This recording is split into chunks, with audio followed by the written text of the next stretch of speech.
Hi friends, welcome to Learn with Siva. இந்த video நம்ம என்ன பார்க்க போறோம்னு பார்த்துக்கிட்டீங்கன்னா ப்ரோனவுன்ஸ் பத்தி பார்க்க போறோம். ஓகே, லாஸ்ட் வீடியோ நம்ம நவுன்ஸ் பத்தி பார்த்திருந்தோம். இப்போ இதுல ப்ரோனவுன்ஸ் பத்தி பார்க்க போறோமா? ஆமா, பார்க்க போறோம். இப்போ ப்ரோனவுன் அப்படின்னா என்னன்னு பார்த்துக்கிட்டீங்கன்னா நவுனோட ஆல்டர்னேட்டிவ் வேர்டு. அதாவது இப்போ நம்ம ஒரு நவுனை பத்தி பேசுறோம்னா அந்த நவுன் பேரை திரும்பி திரும்பி மென்ஷன் பண்ணாம இருக்கிறதுக்கு தான் இந்த ப்ரோனவுன் யூஸ் பண்றோம். இப்போ எக்ஸாம்பிளுக்கு வந்து உங்களோட ஃப்ரெண்டு கோபால்னு எடுத்துக்கலாம். கோபால் வேணா கோவிந்தசாமி எடுத்துக்கலாம். கோவிந்தசாமி என் ஃப்ரெண்டு, கோவிந்தசாமி 10வது படிக்கிறான், கோவிந்தசாமி அழகா இருப்பான், கோவிந்தசாமி நல்லா படிப்பான் இப்படின்னு சொன்னா அந்த கோவிந்தசாமின்ற நவுன் வந்து திரும்பி திரும்பி நமக்கு யூஸ் ஆகும். ஸோ அது வந்து ஒரு ப்ராப்பரா இல்லை. இப்போ இதே நீங்க வந்து கோவிந்தசாமி என் ஃப்ரெண்டு, அவன் 10வது படிக்கிறான், அவன் அழகா இருப்பான், அவன் நல்லா படிப்பான் இப்படின்னு சொல்றது ஒரு ப்ராப்பரான ஒரு லாங்குவேஜ் மாரி தெரியும். ஸோ இதுதான் வந்து பாத்தீங்கன்னா ப்ரோனோனோட ஒர்க். இப்போ வேற எக்ஸாம்பிளுக்கு நம்ம பார்த்தோம்னா நம்ம ஸ்கூல் சேரும் போது நமக்கு ஒரு பேர் இருக்கும், நம்ம ஃப்ரெண்ட்ஸ் எல்லாம் சேர்ந்து நமக்கு ஒரு பேர் வைப்பாங்க. நாளடைவில் அதுதான் நம்ம இதுவா நம்மளோட பேரை சேஞ்ச் ஆகுற மாதிரி இருக்கும். ஸோ இப்போ நம்ம ஃபர்ஸ்ட் டைம் யூஸ் பண்ணும் போது நவுன் யூஸ் பண்ணுவோம். அதுக்கப்புறம் அந்த வேர்டை பத்தி திரும்பி திரும்பி நம்ம யூஸ் பண்ணும்போது இந்த ப்ரோனவுன்ஸ் யூஸ் பண்ணி அந்த இடத்த ஃபுல்ஃபில் பண்ணுவோம். அவ்வளவுதான் ப்ரோனவுனோட ஒரு ஒர்க். ஸோ வாங்க வீடியோக்குள்ள போகலாம். போறதுக்கு முன்னாடி நம்ம வீடியோ உங்களுக்கு பிடிச்சிருக்கு அப்படின்னா லாஸ்ட்ல சப்ஸ்கிரைப் பண்ணிக்கோங்க. இப்போ நம்ம ஸ்டார்ட் பண்ணிடலாம். ஓகே, இந்த ப்ரோனவுன்ஸ் எவ்வளோ கேட்டகரியில இருக்கு அப்படின்றத நம்ம பார்க்க போறோம். இப்போ இது வந்து எடுத்துக்கிட்டோம்னா ஒரு 5 டைப்ஸ் இருக்கும். அதாவது சப்ஜெக்ட் இங்கே எழுதி இருக்கிறது தான் சப்ஜெக்டிவ் ப்ரோனவுன், ஆப்ஜெக்டிவ் ப்ரோனவுன், பொசசிவ்ல 2 டைப் இருக்கு அண்ட் ரெஃப்ளெக்டிவ் ப்ரோனவுன். ஸோ இது மொத்தம் 5 டைப் இருக்கும். நம்ம ரெஃப்ளெக்டிவ் வந்து லாஸ்டா பார்த்துக்கலாம். ஸோ அதை நான் அழிச்சுக்கிறேன், ஏன்னா இது வந்து மற்றதோட கொஞ்சம் டிஃப்ரெண்டா இருக்கும், அதுக்காக தான். பொசசிவ்ல இருக்க 2 வந்து கிட்டத்தட்ட ஒரே மாதிரி இருக்கும். அண்ட் சப்ஜெக்டிவ் ஆப்ஜெக்டிவ் மட்டும் நம்ம கொஞ்சம் கிளியரா பார்த்துட்டா போதும். ஓகே, சப்ஜெக்டிவ் ப்ரோனவுன் அப்படின்னா என்னன்னு பாத்தீங்கன்னா நார்மலா அப்படியே பேசிக்கா ஓப்பனா வரும். இப்போ எப்படின்னா நான், நீ, அவன், அவ, அது மாரி வர்றதுதான் இந்த சப்ஜெக்டிவ் ப்ரோனவுன். இப்போ இந்த ஆப்ஜெக்ட் எப்படி இருக்குன்னா என்னை, உன்னை, அவனை, அவளை, அதனை அப்படின்ற மாதிரி சேஞ்ச் ஆகி வர்றதுதான் இந்த ஆப்ஜெக்டிவ் ப்ரோனவுன். ஸோ இப்போ நம்ம எக்ஸாம்பிள்ஸ் இல்ல அதோட மீனிங்ஸோட பார்த்துருவோம். இப்போ ஐ அப்படின்னு இருந்துச்சுன்னா அது நம்ம நான் அப்படின்னு எடுத்துக்கலாம். ஸோ இங்க வீன்னு இருந்துச்சுன்னா நாங்கள், யூனா நீனும் எடுத்துக்கலாம், நீங்கள்னு எடுத்துக்கலாம். இங்கிலீஷ்ல வந்து யூன்றதுக்கு மரியாதை இல்லாம வரும், மரியாதை அது நம்ம ரெண்டும் ஒரே மாதிரி தான் வரும். தமிழ்ல தான் நமக்கு மரியாதை இல்லை அப்படின்ற மாதிரி ஒரு விஷயம் சேஞ்ச் ஆகும். இப்ப அவன் அண்டு அவள், ஷீக்கு அவன், ஷீக்கு அவள். இப்ப இட்டுக்கு வந்து அது, தேக்கு வந்து அவர்கள், அவர் இல்ல அவர்கள். ஓகேவா? சோ இப்ப நம்ம இது வந்து எப்படி ஆப்ஜெக்ட்ல சேஞ்ச் ஆகுது அப்படின்னு பாத்தீங்கன்னா மீன்னும் போது அது எண்ணெய் அப்படின்னு சேஞ்ச் ஆகும், அஸ்ன்னும் போது எங்களை, யூன்னும் போது உன்னை, ஹிம்னா அவனை, ஹர்னா அவளை, ஹர்ரிங் இல்ல எழுதிக்குவோம், ஹர், இட்டுனா அதனை, தெம்னா அவர்களை. சோ இந்த அந்த கலை அப்படின்ற ஒரு விஷயத்த நம்ம சேர்க்கறது தான் இந்த ஆப்ஜெக்டிவ் ப்ரோனவுன். ஓகே, நம்ம பொசசிவ்ல இருக்க ப்ரோனவுன்ஸ் பத்தி பார்க்க போறோம். ஸோ இப்போ பொசசிவ்ல என்னென்ன pronoun, possessive adjective and possessive pronoun, இது 2 இருக்கு.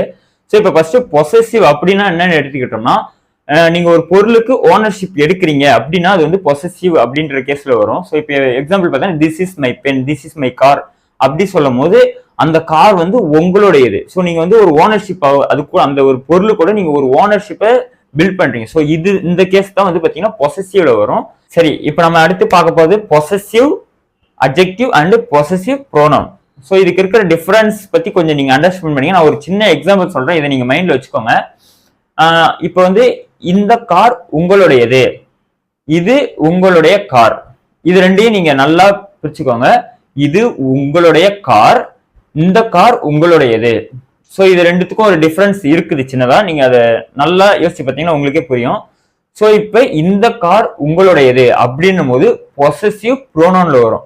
ஸோ இப்போ அது வந்து ஓனர்ஷிப் கன்ஃபார்ம்டா இது உங்களுடையது அப்படின்னு மாரி கொடுத்துட்ட மாரி இருக்கும். இது உங்களுடைய கார் அப்படின்னா அது ஜஸ்ட் இன்ஃபர்மேஷன் மாரி இருக்கும். ஓகேங்களா? இப்போ இதை நம்ம எப்படி இங்கிலீஷ்ல சொல்லணும்னா திஸ் இஸ் யுவர் கார் அப்படி சொன்னோம்னா அது எப்படி வரும், திஸ் இஸ் யுவர் கார்ன்றது possessive adjective, this car is yours அப்படி சொன்னா இந்த கார் உங்களுடையது, இது வந்து பொசசிவ் ப்ரோனவுன்.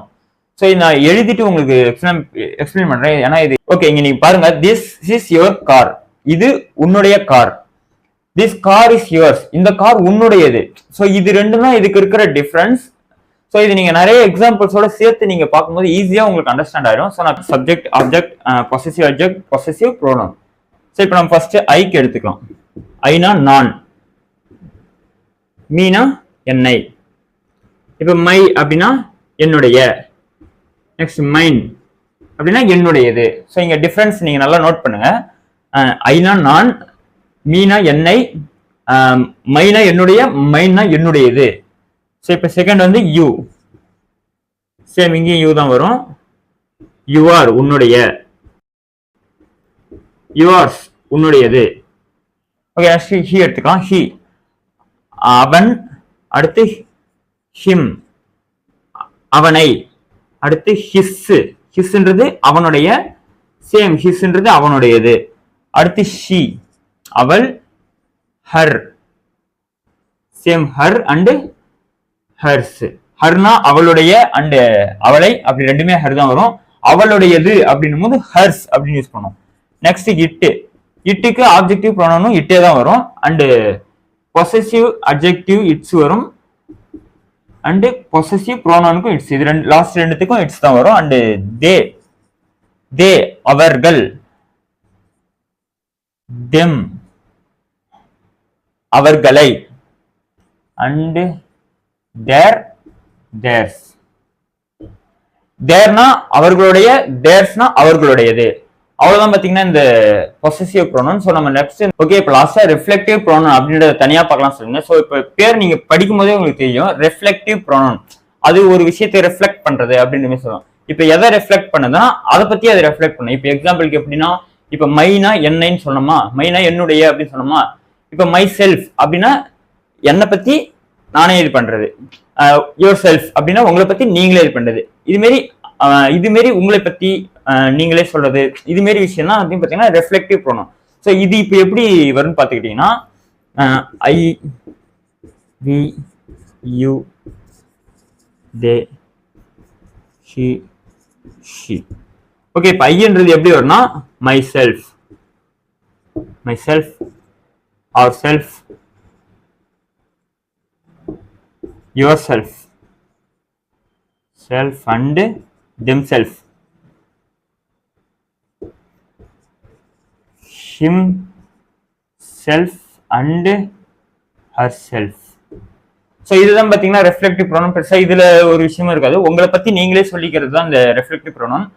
ஸோ நம்ம இப்போ பொசசிவ் கொஞ்சம் எக்ஸாம்பிள் சொல்றேன்னு சொல்லியிருந்தேன், அது கிளியரா புரிஞ்சிருக்கான்னு எனக்கு தெரியல. ஸோ நான் இதுக்கு கொஞ்சம் எக்ஸாம்பிள்ஸோட உங்களுக்கு இப்போ சொல்றேன், அது புரிஞ்சுக்க நல்லா ட்ரை பண்ணுங்க. அது ரொம்ப ஈஸி. நான் ரொம்ப இதுல ஜஸ்ட் ஒரு 2 எக்ஸாம்பிள் மட்டும் எழுதிருக்கேன். இப்போ ஃபர்ஸ்ட் பாத்துக்கோங்க. திஸ் இஸ் மை கார், இது என்னுடைய கார்.